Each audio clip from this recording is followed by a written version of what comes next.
भागलपुर में एक नाबालिग युवती से पिस्टल की नोक पर 3 अपराधियों ने दुष्कर्म के मामले को अंजाम दिया। घटना सबौर थाना क्षेत्र के एक गांव की है, जहां पर 3 युवक ने मिलकर एक युवती को जबरदस्ती अपने हवस का शिकार बनाया। विरोध करने पर नाबालिग युवती के साथ आपराधिक तत्व के युवक ने मारपीट भी की। पीड़िता ने घटना की जानकारी अपने घर वालों को दी। घटना की जानकारी मिलते ही आरोपी बली अहमद उर्फ उन्नू के खिलाफ मामले में प्राथमिकी दर्ज कराई गई। इधर घटना के बाद पुलिस ने फौरन संज्ञान लिया और पीड़िता की मेडिकल जांच कराई गई। मारपीट में घायल पीड़िता को इलाज के लिए जवाहरलाल नेहरू मेडिकल कॉलेज अस्पताल में भर्ती कराया गया, जहां पर इलाज चल रहा है। पीड़ित परिजनों की ओर से दिए गए आवेदन में 3 लोगों पर दुष्कर्म करने का आरोप लगाया गया है। इधर आवेदन में पीड़ित परिजनों ने लूटपाट करने की भी बातें कही हैं। पीड़िता ने बताया कि 1 सप्ताह पूर्व 3 लोगों ने मिलकर उसके साथ दुष्कर्म को अंजाम दिया था, लेकिन शर्म के मारे परिजनों को नहीं बताई थी। बृहस्पतिवार की शाम जब घर से बाहर जानवर को भगाने के लिए निकली थी, तब उनके साथ आरोपी ने पीड़िता को अपने साथ सोने के लिए दबाव बनाया। पीड़िता ने सोने से मना कर दिया तो आरोपी ने परिवार वालों को जान मारने की धमकी दी, जिसके बाद मामला संज्ञान में आया और पुलिस तत्परता से कार्रवाई में जुट गई। मतलब रेप करने का कोशिश किया था अन्नू और उसका भाई सनी। कब का घटना? 1 हफ्ता पहले हुआ था बगीचे में। कल भी कुछ हुआ था? हाँ, कल हुआ था। मतलब कपड़े के अंदर हाथ डाला था। क्या बोला था? बोला था तुम नहीं मेरे साथ मतलब सोओगी तो तुम्हारे माँ बाप को सबको मर्डर कर देंगे। नाम जानती हो? हाँ, अन्नू नाम है, यही बोल रहा था कल। कल की बात घटना बता रहे हैं।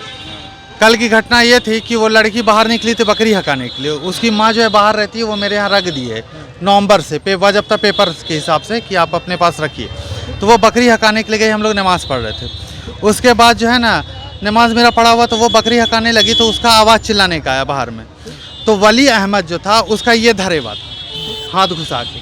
हम जो दौड़ के गए तो देखते हैं उसको जो हम हटाए, हाथ उसका हटाए तो देखे कि मेरे ऊपर वार किया वो 3 नट से, और पहले फैट से उसका 3 नट से। उसके बाद है ना, वो लड़की को जब हटा के अंदर करे तो वो पीछे उसके दौड़ के आ गया। उसके बाद वो लड़की को तो पूछे क्या हुआ, वो लड़की को बोला था तुम मेरे साथ आज नहीं आई रात में तो तुम्हारे बाप मैं दोनों का मर्डर कर देंगे, ठीक है। और उससे 3-4 दिन पहले भी वो उल्टा सुल्टा उसको बोला था, जिसमें से उसके भाई लोग को हम बुला के मना बोले थे। तो बोला कि तुम अगर किसी को बता दी तो तुम्हारा मर्डर कर देंगे। तब लड़की कल कबूली है कि मेरा एक बार गला तो हल किया। हम लोग नहीं जान रहे थे ये बात। आरोपी पकड़ा था आपके घर पे? आरोपी का वीडियो मेरे पास, आप पुलिस को इन्फॉर्म किए तो ताला लगा हुआ था, तो उसका भाई जो दीवार छड़प के भागा, पुलिस का ड्राइवर खुद देखा है थाने। हाँ, पुलिस में शिकायत भी कर दी है, उसका वहाँ ये भी दे दिए। आरोपियों की गिरफ्तारी हुई है? आरोपी थाना में है अभी। हाँ, लड़की के साथ जबरदस्ती किया गया? हाँ, लड़की कल बोली कि मेरे साथ एक बार बहुत दिन पहले जबरदस्ती किया है। अब हमको बुलाना चाह रहा है, वो लड़की साथ जाना नहीं चाहती होगी। बार-बार जबरदस्ती हाँ, बुलाया जाता हाँ। कहाँ का घटना? भागलपुर में शादी के नाम पर यूपी के एक व्यक्ति अमित से ठगी हो गई। दुल्हन और उसके परिजन अमित से 62,000 रुपये ठग कर फरार हो गए। वहीं एक महिला ठग को शादी करने आए व्यक्ति ने पकड़ लिया और उसे कोतवाली थाने के सुपुर्द कर दिया। थाने में मामला भी दर्ज कराया गया है। दरअसल यूपी के बदायूं दातरगंज तहसील के रहने वाले अमित की पहली पत्नी का देहांत हो चुका है, जिसके बाद वो दूसरी शादी करने के लिए फेसबुक पर कहलगांव की एक लड़की का फोटो देखकर बातचीत करने लगा। वहीं लड़की के द्वारा व्हाट्सएप पर ही अपना फोटो भेजा गया और अमित को भागलपुर बुलाया गया। जब अमित भागलपुर पहुंचा तो होटल में लड़की के साथ उसकी शादी की गई। वहीं लड़की के साथ आए लोग स्टेशन के सामने पार्क में बैठ गए और दूल्हे को लड़की का चप्पल लाने के लिए भेज दिया। इसी बीच ठग दुल्हन अपने साथियों के साथ वहां से फरार हो गई। वहीं लड़की के साथ आई कहलगांव की सुनीता देवी को दूल्हे ने पकड़ लिया और कोतवाली पुलिस के हवाले कर दिया। पुलिस की गिरफ्त में आई महिला का कहना है कि वो लड़की को नहीं जानती, जबकि ठगी का शिकार हुआ दूल्हा साफ तौर पर कह रहा है कि यह महिला भी ठग दुल्हन के साथ पहुंची हुई थी। वहीं कोतवाली पुलिस महिला को हिरासत में लेकर पूछताछ कर रही है। ये सर इन्होंने हमारे साथ शादी की। अच्छा, फिर से बोलो। हमारे साथ शादी की। किसने? इसने? इनके साथ वालों ने, इनने कहा हमारी बहन है। अच्छा। इन लोगों ने सबने खाना खाया हमारे साथ। बोली चप्पल टूट गई तो हम 6 नंबर चप्पल लेके आए, अभी हमारे थैले में रखी है। अब इन लोगों जब तक हम चप्पल लेके आए ये लोग गायब हो गए। पैसा भी ले लिया और गायब भी हो गए। कितना पैसा लिया? 62,000 रुपये। संपर्क कैसे हुआ था? संपर्क इन्होंने व्हाट्सएप पे फोटो भेजा, हमारे गांव गई थी इनके साथ वाली, फिर उन्होंने हमें गांव से बुलाया, तो हमने ठीक है भाई हमारा कम से कम हमारे को साथ वाले उन्होंने फ़ोन किया था, तो वो हमें लेके आए थे। तो शादी हुई? सब खाना पीना सब हो गया, बोले कपड़े पहना के आ रहा है, फिर आप लोग चले जाना। शादी कहाँ किए थे? है होटल पे ही। होटल पे ही शादी? होटल पे खाना खाया, पार्क में सब बातचीत हुई, बोले आप चले जाना। आप क्या नाम हुआ आपका? हमारा नाम अमित नाम है। कहाँ रहने के वाले? कहाँ? बदायूं ढाईपुर कला। बदायूं बरसात दातागंज तहसील ढाईपुर कला। क्या बोल रहे हैं? बदायूं जिला बदायूं। बदायूं जिला यूपी में से। जिला बदायूं, दातागंज थाना, तहसील भी दातागंज है। तो शादी आज ही किए थे? हाँ अभी बुलाया। अच्छा, अचानक शादी की। और किस होटल में ठहरे थे आप लोग? अभी हाल इसमें ये खाना खाया इसमें सामने, यहाँ पे सामने। तो आपका उम्र के हिसाब से शादी नहीं हुई थी अब पहले? सब हमारा मामला ऐसे ही हो गया, बीवी हमारी खत्म हो गई थी। तो पैसा लेकर शादी कर रहे थे ये लोग ना? 65,000 दिया था, मतलब यही ना? साथ वालों ने बोला पैसा देना पड़ेगा, तो हमें चलो भाई। क्या मामला सही से हम बताइए। नहीं जानते, हम जा रहे थे, हम कोर्ट आए थे भुटकुंजा के पास, समझे ना। अच्छा। अभी हम जा रहे थे सुपर पकड़ने के लिए घर, हम वहाँ पे बैठे कि थोड़ा सा आराम करेंगे, हमको खुद पथरी है पेट में, हम दवा इलाज के लिए करवाएंगे। ये लोग जो है झूठ मूठ का हमको बोलने लगा। जिस लड़की का ये लोग खुद ही बैठा हुआ था। जिस लड़की का ये फोटो दिखा रहा है, वो फोटो आप पहचानती हैं उस लड़की नहीं को? नहीं, हम नहीं पहचानते। आप कहाँ के रहने वाले हैं? कहलगाँव। कहलगाँव में कहाँ? कहलगाँव में कहलगाँव था। कहलगाँव कहाँ? शहर में? कहलगाँव नहीं, हटिया के पास। हटिया रोड में। क्या नाम है आपका? सुनीता देवी। आप सबके पसंदीदा फैशन स्टोर गोविंद चूड़ी भंडार अब नए रंग रूप में अपने भव्य शोरूम जनता चूड़ी भंडार के रूप में आपके सामने हैं। यहाँ आपको अब सभी प्रकार की मनिहारी सामान बाजार से बहुत ही कम कीमतों में मिलेंगी। यहाँ आपको फैंसी चूड़ी, जयपुरी लहठी, नेकलेस, इयररिंग, गला सेट, ब्राइडल सेट, फैंसी रबड़, fancy bag, fancy bracelet, metal चूड़ी, फैंसी मंगलसूत्र के अलावे सभी ब्रांडेड कंपनियों जैसे Lakme, lotus, VLCC, mama earth, Johnson and Johnson, Himalaya के सभी प्रोडक्ट डिस्काउंटेड रेट में उपलब्ध है। साथ ही आपके बच्चों के लिए फैशनेबल ड्रेस के अलावे सभी तरह के गिफ्ट आइटम भी उपलब्ध है। यानी कहे तो सभी प्रकार के कॉस्मेटिक आइटम और गिफ्ट आइटम अब आपको एक ही छत के नीचे जनता चूड़ी भंडार में मिलेंगे। तो एक बार चले आइए और कॉस्मेटिक आइटम में पहली बार बड़ी छूट का लाभ उठाएं। हमारा पता है जनता चूड़ी भंडार, DN सिंह रोड, प्रिया पूजा पायल के बगल में, भागलपुर। ईद के मौके पर डी कोट लेकर आया है बम्पर धमाकेदार ऑफर। जीन्स पर फ्लैट 50% की छूट, एक खरीदो एक फ्री ले जाओ। साथ ही shirt, T shirt, cotton pants, formal pants पर पूरे 40% का फ्लैट डिस्काउंट पाएं। एक के साथ एक बिल्कुल फ्री ले जाए। साथ ही 2 खरीदे और 3 पाए। कपड़ों की दुनिया के जाने माने नाम डोनियर की फैशनेबल प्रस्तुति D'cot exclusive store, men's wear की दुनिया का एक भरोसेमंद नाम डी कोट एक्सक्लूसिव स्टोर। यहाँ आकर्षक रंगों और नए ट्रेंडी डिजाइन में पुरुषों के कपड़ों की भव्य रेंज उपलब्ध है। Denim, jeans, shirt, T shirt, trouser, pant, jacket, track pant, lower सहित men's party wear, formal wear की विशाल श्रृंखला मिलेगी, वो भी बिल्कुल नए डिजाइन और रंगों के साथ। तो चले आइए और पूरे परिवार के साथ भरपूर छूट का लाभ उठाएं। हमारा पता है डी कोट, पटल बाबू रोड, स्पाइकर शोरूम के बगल में, रिलायंस ट्रेंड्स के सामने, भागलपुर। भागलपुर जिले में डॉक्टर भीमराव अंबेडकर की 132वीं जयंती विभिन्न संगठनों व राजनीतिक दलों द्वारा धूमधाम से मनाई गई। आज के दिन 14 अप्रैल 1891 में डॉक्टर भीमराव अंबेडकर का जन्म हुआ था। इस दिन को समानता दिवस और ज्ञान दिवस के रूप में भी मनाया जाता है, क्योंकि जीवन भर समानता के लिए संघर्ष करने वाले डॉक्टर भीमराव अंबेडकर को समानता और ज्ञान का प्रतीक माना जाता है। लोगों ने बाबा साहब की प्रतिमा पर माल्यार्पण किया और उनके पद चिन्हों पर चलने की कस्में खाई। इस अवसर पर राष्ट्रीय सफाई मजदूर संघ भागलपुर द्वारा नगर निगम प्रांगण में शहर भ्रमण के लिए भव्य शोभा यात्रा निकाली गई, जिसमें सैकड़ों सफाई मजदूर शामिल हुए। वहीं ढोल नगाड़े पर खूब झूमते नाचते नजर आए। नगर निगम भागलपुर में कुछ दिन पहले बाबा साहब की आदमकद प्रतिमा रखी गई थी, लेकिन अब तक प्रतिमा का विधिवत अनावरण नहीं हो पाया था। लेकिन राष्ट्रीय मजदूर संघ के कर्मियों ने आज नगर निगम में उस प्रतिमा पर जबरन माल्यार्पण किया और वहां से झांकी की शुरुआत की। हालांकि माल्यार्पण करने के क्रम में नगर निगम के कर्मियों और राष्ट्रीय मजदूर संघ के लोगों के बीच झड़प भी हुई, जिसको लेकर राष्ट्रीय मजदूर संघ के लोग कुछ देर के लिए मुख्य मार्ग को जाम भी कर दिए। बीच बचाव में स्थानीय थाना पुलिस आकर वार्ता की और उस जाम को छुड़ाया गया। शोभा यात्रा का जो प्लानिंग था सफाई मजदूर संघ द्वारा, हम लोग नगर निगम प्रांगण में 9 बजे से लगभग कार्यक्रम होना तय हुआ, लेकिन नगर आयुक्त महोदय द्वारा गेट पर जबरदस्त ताला को बंद कर दिया गया और कितनों लाख मिन्नत करने पर वो ताला नहीं खोले। लास्ट में हम लोग जब जाकर के हम लोग प्रोटेक्ट किए, जब रोड जाम किए, तब जाकर के हमारा आदमपुर प्रशासन थाना प्रभारी आए महोदय सुधांशु जी, वो आकर के वो खुलवाए ताला को। उसके बाद माल्यार्पण हम लोग बाबा साहब की मूर्ति पर हम लोग चेहरा को प्रतिमा पर ढक करके खोले, चेहरा को खोले और उसके बाद उसको सफाई किए।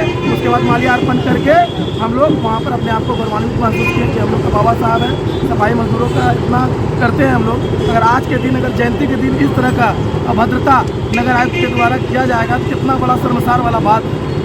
ताला नहीं खोलने का कारण क्या है?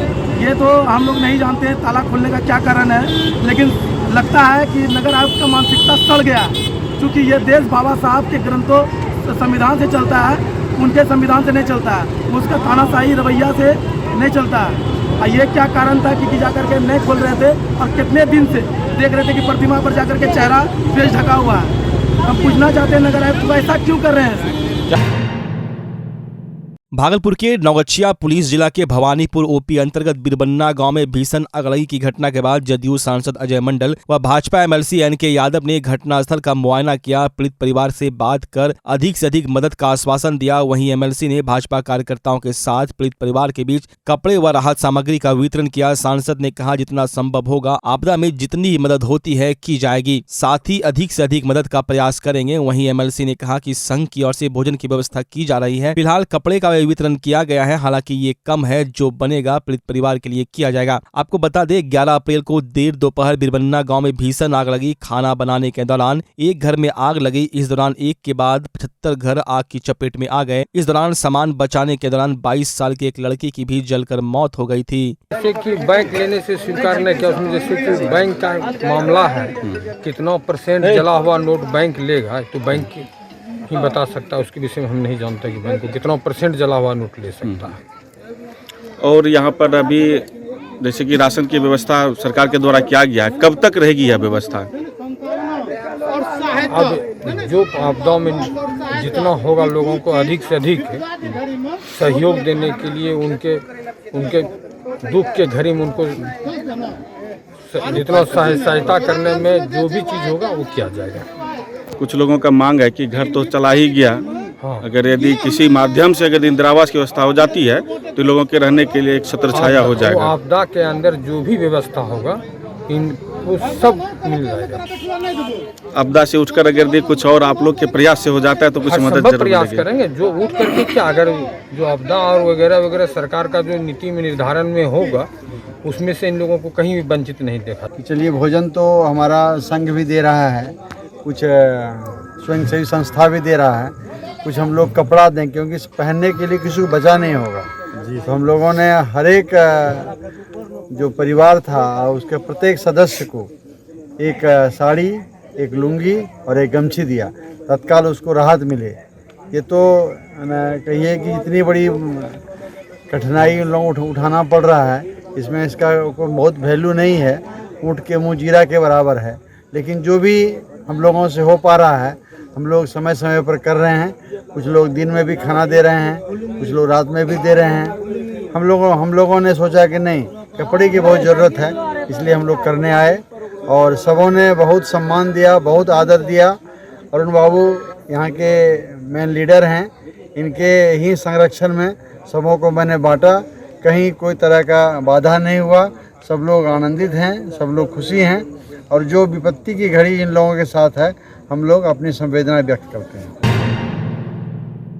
एक तरफ जहां बालू खनन पर रोक पर पुलिस प्रशासन कई हथकंडे अपना रही है, वहीं अवैध बालू का खनन अभी भी जारी है। इतना ही नहीं, बालू माफियाओं की दबंगगिरी भी सातवें आसमान पर है। कहीं बालू माफिया महिलाओं का अश्लील वीडियो बनाकर ब्लैकमेल करते दिख रहे हैं, तो कहीं शिकायत करने वालों को उल्टे केस में फंसाने की चेतावनी भी देते दिख रहे हैं। हम यह कह सकते हैं कि बालू माफिया एक तरफ जहां माला माल हो रहे हैं, वहीं किसान व आमजन उससे परेशान और बेहाल है। भागलपुर में पुलिसिया व्यवस्था कैसी है, इस बात का अंदाज लगाया जा सकता है कि जिले में अवैध कारोबार की सूचना देने वाले लोगों पर ही पुलिसिया कार्रवाई होती है, साथ ही साथ देख लेने की धमकी भी दी जाती है। दरअसल भागलपुर के कहलगांव के अमडंडा निवासी कुंदन कुमार ने अमडंडा थाने में हो रहे अवैध ओवरलोड बालू की सूचना वरीय पुलिस अधीक्षक को दी, जिसके बाद अमडंडा थाना अध्यक्ष रवि कुमार ने कुंदन पर मुकदमा दायर कर दिया, साथ ही फोन पर देख लेने की धमकी भी दी, जिसको लेकर युवक वरीय पुलिस अधीक्षक आनंद कुमार से भी मिले। मामला है कि सर देखिए, हम अमडंडा थाना क्षेत्र से हैं, सनौला प्रखंड से। मामला था कि हम अवैध कारोबार कर रहा था, गांव के ही कुछ दबंग आदमियों ने, बालू माफिया ने अमडंडा थाना प्रभारी से मिल करके हम ये सूचना अमडंडा थाना प्रभारी को भी दिए, डीएसपी साहब को भी दिए। इसी कारण उन लोगों के ऊपर नहीं एफआईआर करके हमरे ऊपर ही एफआईआर करवा दिया है अमडंडा थाना प्रभारी। अब कहाँ आए?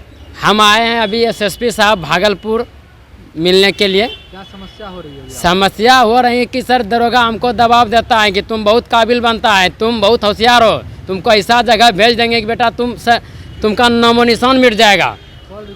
हाँ, मेरे पास कॉल रिकॉर्डिंग है, वीडियो है, हर चीज़ है दरोगा का, जो कि वो हमको बहुत टॉर्चर करता है। एसएसपी साहब क्या बोले? एसएसपी साहब 7 दिन का मोहल्लत बोला है, आश्वासन दिया है कि हम डीएसपी से 100 कोज मांग रहे हैं, जो कि 7 दिन के अंदर में आपका कार्रवाई आप पे, आपका जो भी है कर हो जाएगा। गलत हो रहा है? हाँ, बहुत गलत हो रहा है। क्या नाम है आपका? मेरा नाम है कुंदन कुमार।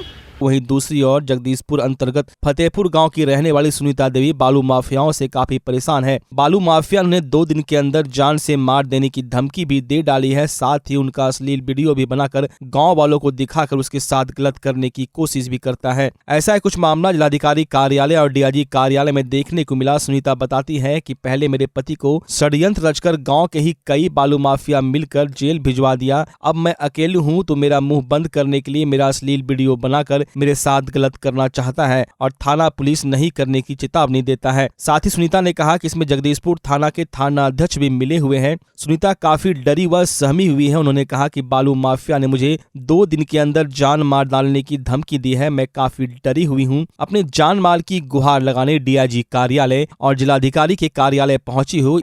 क्या मामला है सर, बसंत मंडल बोलता है कि मेरा प्याज उखाड़ लिए, कभी बोलता है पाइप काट दिए, कभी बोलता है कि बकरी काट के खा गए, और कभी बोलता है मेरा प्याज उखाड़ दिए, कभी कुछ बोलता है। आरोप लगा के वो मारता है। अब प्लानिंग बना के रखा है कि इसको 2 दिन के अंदर में मार देंगे। पंकज यादव बल्लू माफिया है, और वो जो है ना दरोगा जी से उसको पूरा है मिला हुआ है। वो अब बोलता है कि तुमको उठवा देंगे 2 दिन के अंदर, मरवा देंगे। मेरा पति है कम दिमाग का, पागल है, उसको भी डाल दिया है जेल में। कौन डाल दिया? पंकज यादव। कहाँ है? पंकज यादव और बसंत मंडल ने बल्लू उठा लिया, मेरा खेत का बेच लिया बल्लू उठा के, और मेरा हस्बैंड को फंसा दिया। क्या बोल रहे थे वीडियो बनाने वाली? वीडियो कौन बनाता है? टुन्नी मंडल। हम ना आते हैं ना चापाकल पे, मेरा चापाकल खेत में है ना, आते हैं टुन्नी मंडल, उधर से वीडियो बनाता है मेरा और सबको दिखलाता है लड़का लोग को। और क्या बोलता है? गंदा बात गाली देता है उधर से। जब हम बोलते हैं नहीं कि मेरा वीडियो क्यों बनाते हैं, तो बोलता है हाँ बनाएंगे, हाँ रोड पर से बनाते हैं, रोड की तुम्हारा बाप का है, और उनसे बोलोगी कुछ तो मारेंगे, और लाठी लेके दौड़ जाता है। सुभाष मंडल और टुन्नी मंडल और मुन्ना मंडल, उसका बाप सब गाली गलौज करता है। आज कहाँ मिलने आए थे? आज आए एसपी सर को दिए, और डीआईजी सर को, और दिए डीएम को। क्या चाहते हैं? हमको न्याय मिलना चाहिए। क्या वहाँ मर्डर आए दिन होते रहता है क्या? 6 महीनों में सर 4 मर्डर हो गया। अब बल्लू माफिया ही सब करवा रहा है। इस पर विशेष संज्ञान लेते हुए भागलपुर के वरीय पुलिस अधीक्षक आनंद कुमार ने बताया कि जल्द इस पर कार्रवाई की जाएगी और जो भी दोषी होंगे उसे सख्त से सख्त सजा दी जाएगी, चाहे वो बालू माफिया हो या फिर पुलिस विभाग के ही लोग। एक व्यक्ति आए थे जिन्होंने बताया कि जो माइनिंग इंस्पेक्टर हैं उनके द्वारा एक FIR की गई है जिसमें उनका नाम गलत तरीके से डाला गया है। तो उसमें जो भी उन्होंने साक्ष्य दिया है उसको हम लोग संकलित किए हैं और उसको SDPO कहलगांव को उसकी जांच करने के लिए, तथ्यात्मक जांच करने के लिए बोला गया है और उसमें साक्ष्य को अवलोकन उपरांत वो मंतव्य के साथ अपना प्रतिवेदन भेजेंगे। उसके अनुसार ही उस कांड में अग्रतर कार्रवाई की जाएगी। अंगिका बॉयज के संयोजन में अंगिका युवा महोत्सव 2023 का आयोजन भागलपुर के एक स्थानीय विवाह भवन में आयोजित किया गया। महोत्सव में अंगिका भाषा के संरक्षण और संवर्धन के लिए कई तरह के सांस्कृतिक कार्यक्रम आयोजित किए गए। कार्यक्रम में गायन, वादन, नृत्य, लघु नाटक, मिमिक्री, फैशन शो, कवि सम्मेलन एवं प्रदर्शनी का आयोजन किया गया। आयोजन समिति के संयोजक डॉक्टर मंजीत सिंह किन्वर ने कहा कि यह क्षेत्र अंग क्षेत्र है और इसकी मूल भाषा अंगिका है। इसे बढ़ावा देने के लिए यह महोत्सव किया गया है। साथ ही उन्होंने कहा कि युवाओं में अंगिका के प्रति जागरूकता बढ़े, वो अंगिका में बात करें, अपनी पहचान को बरकरार रखे, इसके लिए यह कार्यक्रम किया गया है। कार्यक्रम की शुरुआत भागलपुर शहर के गण्यमान्य चिकित्सक, शिक्षाविद व समाज सेवियों के द्वारा सामूहिक रूप से दीप प्रज्वलन कर की गई। कार्यक्रम में शहर के गण्यमान्य शिक्षाविद, समाज सेवी, राजनीतिक दल के नेता, चिकित्सक व अंगिका बॉयज के सभी कार्यकर्ता मौजूद थे। आयोजित एक पूरी तरह से अंगिका में कार्यक्रम है। एकरा में कला, संस्कृति, साहित्य और अभिनय, मंचन सब विधा के समिति के प्रस्तुति से मनोरंजक शैली में अंगिका के संवर्धन के लिए साथ साथ युवा में अंगिका के जागृति के बढ़ावे के लिए ई कार्यक्रम का आयोजन कर लगल है और लोग सनी उत्साहपूर्वक यहाँ अले और भीड़ के हिस्सा बनल है। ई महोत्सव में तब्दील करी रही है। ये लिए हमें सबका दिल से धन्यवाद दै छियै, आभार व्यक्त करै छियै। एक उद्देश्य चूँकि अपने जाने रही है कि अंग प्रदेश के मूल भाषा अंगिका है और अंगिका के प्रति जे एक उपेक्षा देखलो जाए छे, वो उपेक्षा के दूर करे लिए हम युवा सब में जागृति के लिए कोशिश करी छे कि कार्यक्रम लगातार चलते और अभी पहला आयोजन छे, एकरा सफलता बहुत आगे भी सुनिश्चित करते कि आगे कार्यक्रम केना होते। हमारा नाम डॉक्टर मंजीत सिंह किन्वार होले और अंगिका बॉयज के द्वारा ये कार्यक्रम आयोजित होलो छे। पूरा अंगिका बॉयज टीम एकरा पीछू अपना मेहनत से लगलो छे। गर्मी जैसे जैसी तपती जा रही है वैसी आगजनी की घटना बढ़ती जा रही है। ताजा मामला सरकारी बस स्टैंड के वोचर टिकट लेखा जोखा सरकारी बस स्टैंड कार्यालय का है।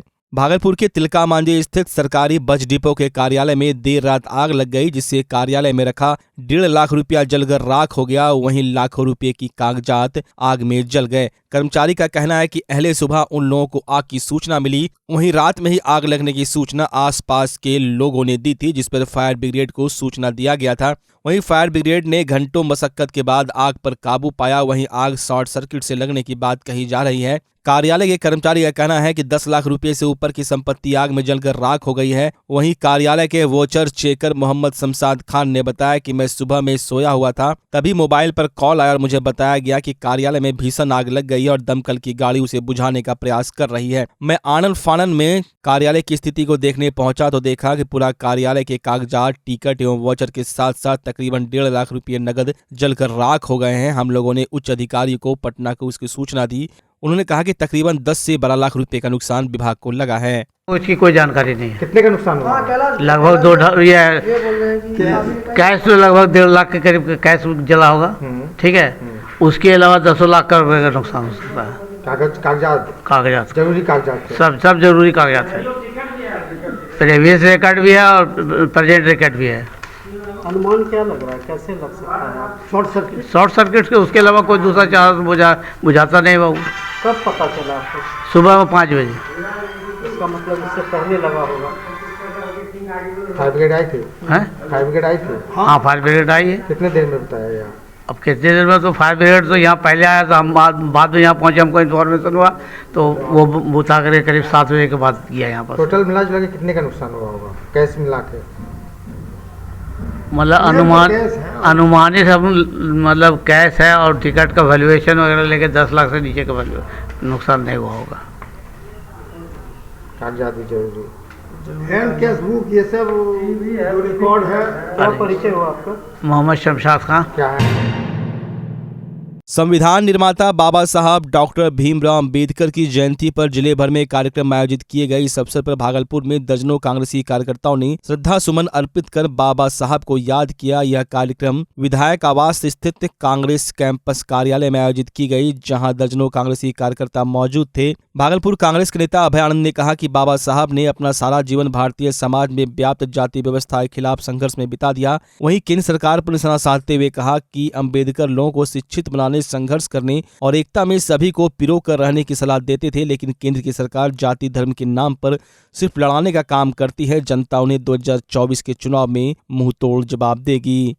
भारतीय संविधान के निर्माता बाबा साहब अम्बेडकर की जयंती मना रहे थे और हम लोगों ने आज के दिन में यह संकल्प लिया है कि जिस तरह भाजपा, आरएसएस और उनके नुमाइंदे नरेंद्र मोदी की सरपरस्ती में भारतीय लोकतंत्र की जो धज्जियां उड़ाई जा रही है, उससे भारतीय जनतंत्र की रक्षा के लिए हम लोगों ने आज संघर्ष करने का प्रण लिया है कि चाहे कोई भी परेशानी उठानी पड़े, चाहे जो कैसा भी संघर्ष करना पड़े, कांग्रेस पार्टी को जो है भारतीय संविधान की रक्षा करने के लिए संघर्ष करेगा, अपना बलिदान देगा।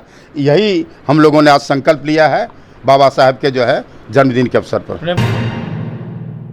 अग्नि सुरक्षा सप्ताह के पहले दिन जवाहरलाल नेहरू चिकित्सा अस्पताल में अग्निशमन विभाग के द्वारा मॉक ड्रिल का आयोजन किया गया। आग लगने की स्थिति में उसे कैसे रोका जा सकता है, वहीं सिलेंडर में आग लगने पर उसे कैसे काबू किया जाता है सहित कई तरीके के उपाय मॉक ड्रिल के दौरान बताए गए। एक सप्ताह तक चलने वाले अग्निशमन सप्ताह के दौरान शहर के विभिन्न इलाकों में इस तरह का मॉक ड्रिल कर लोगों को जागरूक किया जाना है। इससे गर्मी के दिनों में लगने वाली आग पर कैसे काबू पाया जा सके और जान माल की हानि कम से कम हो, इसको लेकर लोगों को प्रशिक्षित किया जाना है। कार्यक्रम के दौरान अस्पताल अधीक्षक सहित अस्पताल की नर्स, डॉक्टर और कर्मचारियों ने मॉक ड्रिल के दौरान फायर कर्मियों के द्वारा बताए गए उपायों को ध्यान से सुना। वहीं आग लगने की परिस्थिति में किस तरह से बचाव किए जाए इसकी जानकारी ली और शपथ भी लिया।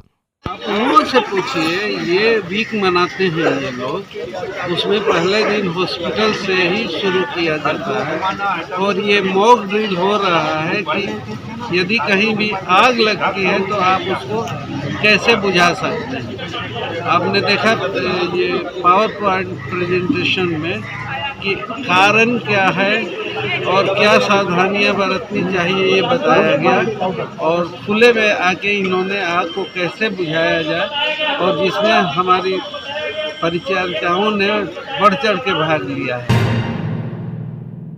बच्चा जब जन्म लेता है तो कई बार बच्चा तुरंत नहीं रोता है, रोने में देर हो जाता है। ऐसे में बच्चा क्षतिग्रस्त हो जाता है और उसके बचने की संभावना कम हो जाती है और यदि बचा तो भविष्य में उसमें विकलांगता की समस्या आती है, जिसे सीपी कहते हैं, जिसका कोई माकूल इलाज नहीं है और ज़िंदगी भर बच्चा विकलांगता से जूझ सकता है। ऐसे में पूरे संसार में कूलिंग थेरेपी का सहारा लिया जाता है।